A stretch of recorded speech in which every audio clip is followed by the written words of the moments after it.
अरे महंगी साड़ी तो बड़े बड़े धुरंधर मुनियों ने खरीदी। चतुर्मास की स्थापना में उपवास के साथ बैठे, 4 महीने उपवास करके दीपावली के निष्ठापन के बाद आहारचर्या के लिए उठे।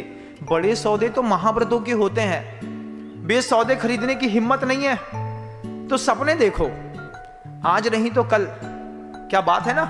सपना देखो, वो साड़ी भी तुम्हारे हाथ पे होगी। सपना देखो महाव्रतों का, आज नहीं तो कल वो भी मिलेगा। जब सुमतिनाथ भगवान की, शांतिनाथ भगवान की प्रतिमा बैठाने के लिए इतना धन का भाव छोड़ा जा सकता है, तो फिर खुद की बेदी में खुद को बैठाने के लिए भी कोई भाव बनाया जा सकता है। जब भगवान को बैठा रहे हो, प्रभु को जब बेदी में बैठा रहे हो, तो प्रभु से बोलना, मंदिर जाओ, प्रभु को बेदी में बैठा हुआ देखो, तो भगवान के सामने खड़े होकर के बोलो, प्रभु मेरे भी दिन आएंगे, मैं भी इस बेदी में बैठूंगा। जितनी बात प्रभु से बोलोगे, आज आपका दिन आया है, आप बेदी में बैठे हैं, मेरा भी दिन आएगा, मैं भी बेदी में बैठूंगा, इसलिए मैंने बेदी का दान दिया है। इसलिए मैं भी भगवान बनूंगा, इसलिए मैंने जिनबिम का दान दिया है। मैं भी शिखर पर पहुंचूंगा, इसलिए मैंने शिखर बनवाया है। मुझे भी अष्टम वसुधा में अपना कलशारोहण करना है, इसलिए मैं भी कलशारोहण कर रहा हूं। मुझे भी अपना झंडा गाड़ना है इस धरती पर ऊंचा, तो मैं वहां पर ध्वजारोहण कर रहा हूं। कोई भी धार्मिक क्रिया को अपने साथ जोड़कर के जीने का प्रयास करिए। आपने भगवान का महाद्वार बनाया, इसका मतलब है कि आप अपने लिए मुक्ति का दरवाजा खोल रहे हैं। इधर से उधर जोड़िए। जम सक्कई तम की रही, तजम न सक्कई तहेव सद्दयनम।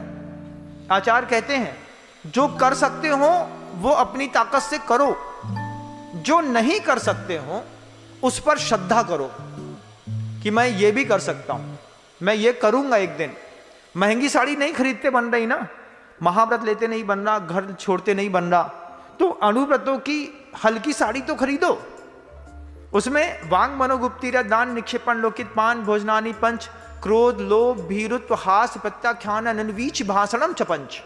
एक और सूत्र रख दिया कि घर के अंदर का नियम ले लो, 4 महीने घर के अंदर क्रोध नहीं करेंगे। महाराज क्रोध न करें तो एक दिन घर न चले। पत्नी 30 साल पुरानी हो गई, ओल्ड स्टॉक, लेकिन आज तक कुछ नहीं समझी। क्या नहीं समझी? आज भी थाली में बैठते हैं तो उससे बोलना पड़ता है, दाल में नमक ज्यादा डाल दिया, तुमने अभी लूसा में मोन ज्यादा कर दिया है, जीरा मन में अभी मिर्ची नहीं डली है।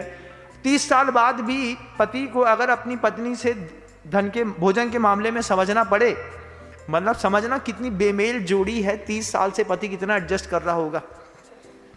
क्या एडजस्टमेंट है महाराज। एक दिन नियम ले लो, तुमको तुम्हारे घर के अंदर तुम्हारा पुण्य पता चल जाएगा। एक दिन नियम ले लो कि मौन से भोजन करेंगे, कुछ नहीं मांगेंगे। देखें हमारे पुण्य में घर में क्या मिलता है। थाली लगा दो, इतना बोल दो बस, थाली लगा दो। फिर देखो वो 2 रोटी परसेगी और अपने बच्चे को नहलाने धुलाने उधर चली जाएगी। पता चला 2 रोटी खा करके हम बैठे हैं, अब आएगी तब आएगी, अब आएगी, नहीं आएगी।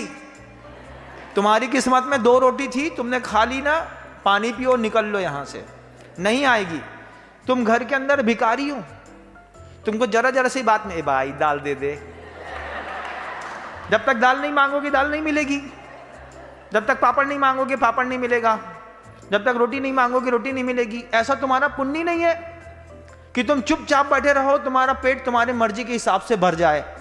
किसी का पुण्य नहीं है पूरे संसार में। कोई पत्नी इतनी समझदार आज तक नहीं मिली किसी पति को कि पति की भूख समझ सके और पति की भूख के हिसाब से भोजन करा सके। ऐसी आज तक पत्नी नहीं मिली। एक दिन एक टाइम का नियम ले लोगे ना, तो समझ में आएगा कि साधु बनकर के बड़ी महंगी साड़ी पहनने वाले जो लोग होते हैं, वे कैसे मेंटेन करते होंगे। 365 दिन जिंदगी भर दूसरे के घर में जाना, दूसरे के हाथ का खाना, ना उसको हमारी भूख का पता, ना हमारे पेट का पता, ना स्वाद का पता, चुपचाप लेना और चले आना। एक दिन करके देखो ना, पता चल जाएगा। जितने पुरुष इतने बड़े मंगने हैं, ये तो खाना मांगते घर के अंदर, दे भाई चावल दे दे थोड़ा सा माँ। अब वो बेचारी बड़े अच्छे से, हाँ लो चावल ले लो, ऐसा तो परस्ती, ये लो चावल और खा लो।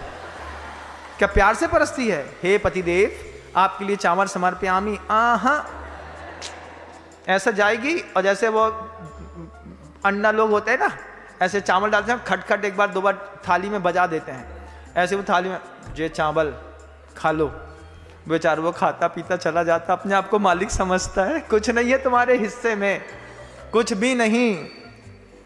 अब क्या है महाराज, जीवन है। आचार्य कहते हैं, गुरुदेव कहते हैं, पिताजी कहते हैं कि 4 महीने का जितना सौदा पड़ जाए उतना तो करके देखो।